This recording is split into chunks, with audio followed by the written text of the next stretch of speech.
Assalamualaikum warahmatullahi wabarakatuh dan selamat sejahtera kepada semua pelajar.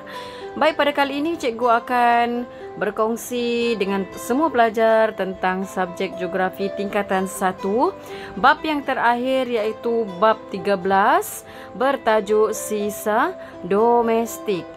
Baik, jadi sebelum kita teruskan pembelajaran, mari kita lihat standard pembelajaran kita dalam bab 13. Ialah yang pertama, selepas kita mempelajari topik ini, pelajar boleh mengenal pasti jenis sisa domestik. Yang kedua, menjelaskan dengan contoh sisa domestik di Malaysia. Yang ketiga, membincangkan kesan pembuangan sisa domestik. Dan yang keempat, langkah-langkah mengurangkan kesan pembuangan sisa domestik. Jadi tanpa membuang masa, mari kita teruskan kepada 13.1 iaitu jenis-jenis sisa domestik. Okey.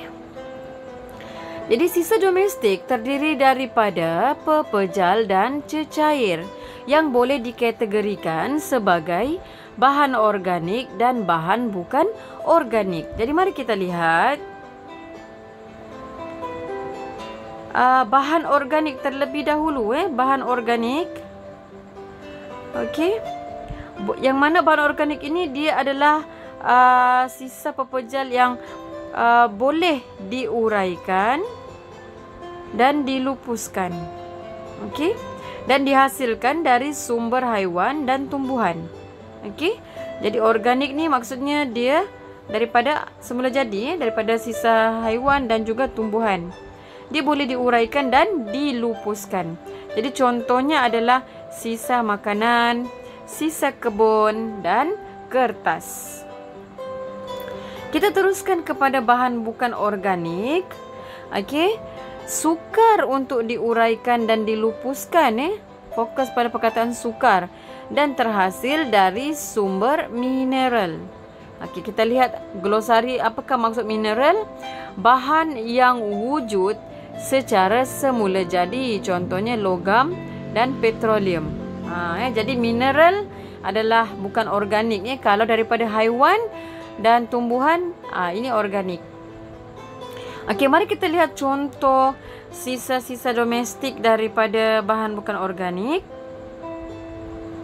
Kita ada tin, plastik, besi buruk dan kaca. Okey. Jadi ada sedikit soalan di sini.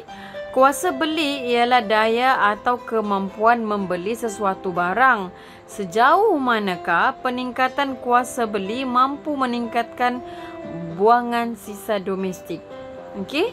Jadi pelajar boleh fikirkan dan dapatkan jawapan daripada isi-isi pembelajaran yang kita akan pelajari selepas ini. Okey. Kita masuk kepada 3.2 iaitu sisa-sisa domestik di Malaysia. Jadi sisa domestik di Malaysia dikenali sebagai sisa yang terhasil dari kawasan perumahan. Jadi sisa ini terdiri daripada sisa pepejal dan cecair. Jadi mari kita lihat sisa pepejal terlebih dahulu. Sisa pepejal, kita ada sisa makanan, plastik, kertas, logam, perabot, lampin pakai buang. Okey, ini semua sisa pepejal. Okey. Manakala sisa cecair, kita ada minyak masak dan juga sisa kumbahan. Okey. Baik, kita teruskan kepada kesan-kesan pembuangan sisa domestik. Okey, kita dah dapat kenal pasti sisa domestik. Sekarang kita melihat pula apakah kesan-kesan pembuangan sisa domestik di Malaysia. Okey, jadi pembuangan sisa domestik tanpa kawalan dan pengurusan yang lemah akan membawa kesan buruk kepada alam sekitar. Jadi alam sekitar akan mengalami kemusnahan secara berperingkat dan seterusnya memberi kesan secara langsung kepada hidupan lain. Kesan-kesan ini termasuklah berlakunya pencemaran, penularan wabak penyakit, kejadian banjir kilat dan kesan kepada sosioekonomi. Jadi mari kita lihat satu persatu. Dari segi pencemaran, pembuangan sampah secara langsung akan menyebabkan pencemaran. Jadi apa contoh pencemaran? Yang pertama, pencemaran air. Sumber air terutamanya sungai akan tercemar apabila sampah sarap dibuang ke kawasan sumber air ataupun ke dalam sungai. Ataupun sampah itu dibuang ke dalam longkang dan apabila hujan turun dia akan mengalir ke dalam sungai. Yang kedua, berlaku juga pencemaran udara. Bagaimana Jadi udara akan tercemar disebabkan oleh pembakaran sisa domestik di tapak pelupusan sampah. Ini pun sebenarnya berpunca daripada sisa domestik. Yang ketiga, pencemaran bau. Jadi timbunan sisa domestik yang tidak diurus dengan baik menyebabkan bau. Okey? Contohnya kawasan-kawasan tong sampah yang besar dan sampah itu tidak diurus selama berminggu-minggu, tidak diangkut jadi ini boleh menyebabkan kawasan tersebut tercemar dengan bau busuk. Seterusnya yang kedua, wabak penyakit. Okey. Wabak penyakit. Sisa pembuangan sampah secara langsung dapat menjadi tempat penularan wabak penyakit. Disebarkan oleh haiwan seperti tikus, lipas dan lalat. Sebagai contoh penyakit taun, demam denggi, malaria, Zika dan rotavirus. Okey, inilah dia contoh-contoh haiwan ataupun serangga yang membawa ataupun menularkan penyakit. Kita ada tikus, nyamuk, lipas dan lalat. Okey, apa maksud penularan? Berjangkit ataupun merebak. Okey, ada sedikit info di sini. Minyak masak terpakai boleh diproses menjadi biodiesel yang digunakan sebagai bahan pembawa ataupun active ingredients carrier, mesra alam bagi alat fogging, membasmi nyamuk. Jadi bahan pembawa daripada sumber bio ini dapat mengurangkan kesan toksik kepada manusia jika dibandingkan dengan bahan pembawa daripada diesel. Okey. Baik, kita teruskan kepada kesan yang seterusnya. Okey, kesan pembuangan sisa domestik yang tidak diurus ialah peningkatan kos penyelenggaraan.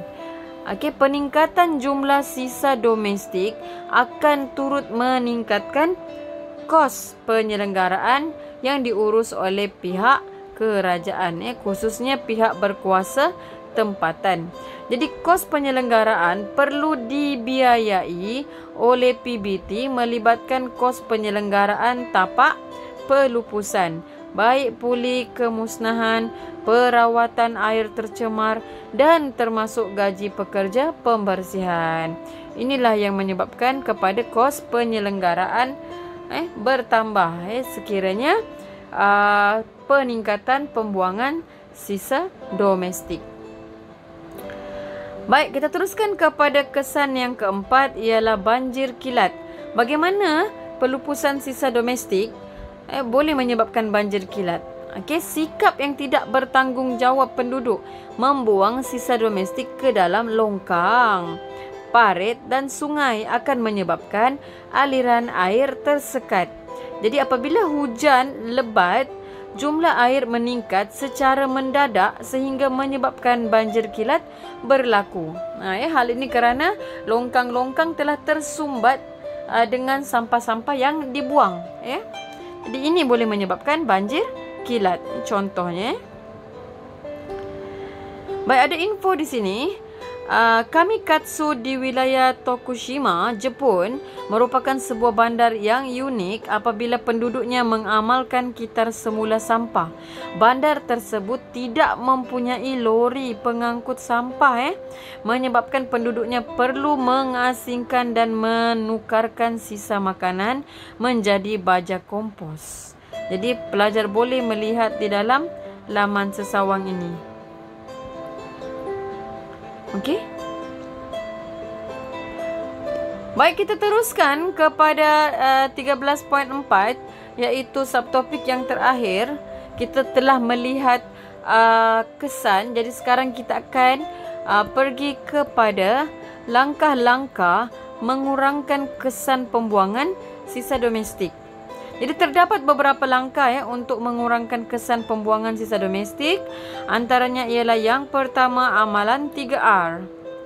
Okey, penerapan amalan 3R iaitu kurangkan reduce, guna semula reuse dan kitar semula recycle dapat mengurangkan kesan pembuangan sisa domestik. Maksudnya janganlah terus dibuang menjadi sampah, sebaliknya boleh gunakan 3R Kita kurangkan penggunaan, kita guna semula ataupun kita kitar semula. Seterusnya, masyarakat dididik untuk memahami konsep amalan berkenaan, iaitu amalan 3R ini. Okey, mari kita lihat amalan 3R. Kalau kurangkan, maksudnya mengurangkan apa-apa yang boleh menyebabkan sampah seperti penggunaan beg plastik dan bekas polisterina. Okey. Yang kedua, guna semula. Maksudnya, kita boleh guna semula bekas minuman. Okey. Surat khabar, majalah atau mendermakan buku-buku dan pakaian. Jadi kita janganlah terus dibuang menjadi sampah. Tetapi sebaliknya kita akan boleh diguna semula. Seterusnya, kitar semula boleh menghasilkan barang baru daripada barang yang terbuang tadi. Contohnya penghasilan kraft tangan dan juga baja kompos daripada sisa makanan. Langkah yang kedua ialah penggunaan teknologi terkini. Contohnya Logi Waste to Energy (WTE) merupakan teknologi terkini yang mampu mengurangkan sisa yang perlu dihantar ke tapak pelupusan sehingga 85%. Jadi teknologi WTE juga mampu mengurangkan pencemaran bau berbanding dengan tapak pelupusan sedia ada. Jadi penciptaan pinggan daripada ubi kayu. Ini yang kedua penggunaan teknologi di mana kita boleh mencipta pinggan daripada ubi kayu. Okey. Dan ini menggantikan pinggan polistiren di mana boleh mengurangkan kesan pembuangan sisa domestik. Okey. Okey, langkah seterusnya penguatkuasaan undang-undang. Okey, ini mesti ada langkah-langkah penguatkuasaan undang-undang di mana pihak berkuasa tempatan ataupun PBT telah menguatkuasakan undang-undang berkaitan sisa domestik di mana akan mengenakan denda dan hukuman yang lebih berat bertujuan untuk memberikan kesedaran kepada masyarakat. Jadi akta, contohnya akta pengurusan sisa pepejal dan pembersihan awam 2007.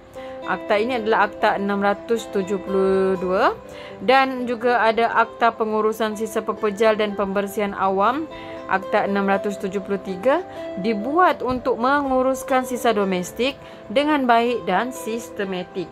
Inilah dia penguatkuasaan undang-undang untuk mengelakkan pembuangan sisa domestik yang tidak terkawal. Seterusnya kita ada langkah dari segi pendidikan di mana program pendidikan tentang penjagaan alam sekitar telah diterapkan kepada generasi muda terutamanya di peringkat awal. Contohnya mata pelajaran geografi dan sains dapat memupuk kesedaran dalam kalangan murid. Pelbagai aktiviti seperti kitar semula boleh dilaksanakan sebagai aktiviti tambahan di sekolah. Okey, jadi ada info di sini adalah amalan 5R boleh diterapkan dalam amalan gaya hidup lestari. Apa dia itu 5R Tadi 3R, sekarang 5R kita tambah lagi satu, kita tambah dua iaitu rethink, iaitu fikir semula sebelum buang. reduce tadi dah. Dan repair. Repair ni kita perbaiki. Kalau rosak, janganlah terus dibuang, tetapi kita baiki. Mana tahu kita boleh gunakan semula. Seterusnya, langkah akhir macam biasa kita ada kempen. Pelbagai kempen boleh dijalankan oleh agensi kerajaan, badan bukan kerajaan ataupun NGO, pihak berkuasa tempatan dan juga orang perseorangan, ya. Jadi kempen-kempen dijalankan secara menyeluruh melalui pelbagai media sosial, ya. Jadi Jabatan Alam Sekitar telah menjalankan kempen seperti kempen kesedaran alam sekitar, kempen 3R, kempen Cintailah Sungai Kita. Jadi ini semua bertujuan untuk mengurangkan kesan pembuangan sisa domestik. Jadi itu sahaja pembelajaran kita dalam bab 13 ataupun bab yang akhir. Okey, kalau kita boleh imbas kembali di sini, okey, apa yang kita belajar dalam tajuk sisa domestik. Yang pertama ialah kita ada jenis sisa domestik, iaitu kita ada bahan organik daripada sisa makanan, barangan kertas dan perabot. Yang kita tahu organik ini dia adalah daripada haiwan, okey, dan juga daripada tumbuhan. Okey. Manakala bahan bukan organik daripada plastik, besi, kaca, ini semuanya daripada bahan mineral. Okey. Kemudian kita ada kesan-kesan pembuangan, iaitu boleh menyebabkan pencemaran terhadap sosioekonomi, wabak penyakit dan juga banjir kilat. Dan kita ada juga menyediakan langkah-langkah untuk mengatasi kesan seperti amalan 3R ataupun juga 5R. Kemudian penggunaan teknologi terkini, penguatkuasaan undang-undang, pendidikan dan kempen. Jadi sebelum kita habis, kita ada info di sini. Jabatan Alam Sekitar telah menubuhkan rakan alam sekitar, ya, yang bertujuan untuk menyemai gaya hidup lestari dan terbuka kepada semua warga negara Malaysia. Jadi cikgu harapkan pelajar dapat memahami berkaitan dengan topik sisa domestik untuk lebih mengukuhkan lagi ingatan para pelajar dan menambahkan lagi pemahaman. Pelajar perlulah menyiapkan nota ringkas dan kemas serta banyakkan menjawab soalan-soalan latihan dari segi latihan sama ada objektif, struktur ataupun esei. Jadi itu sahaja daripada cikgu pada hari ini. Sekian, terima kasih.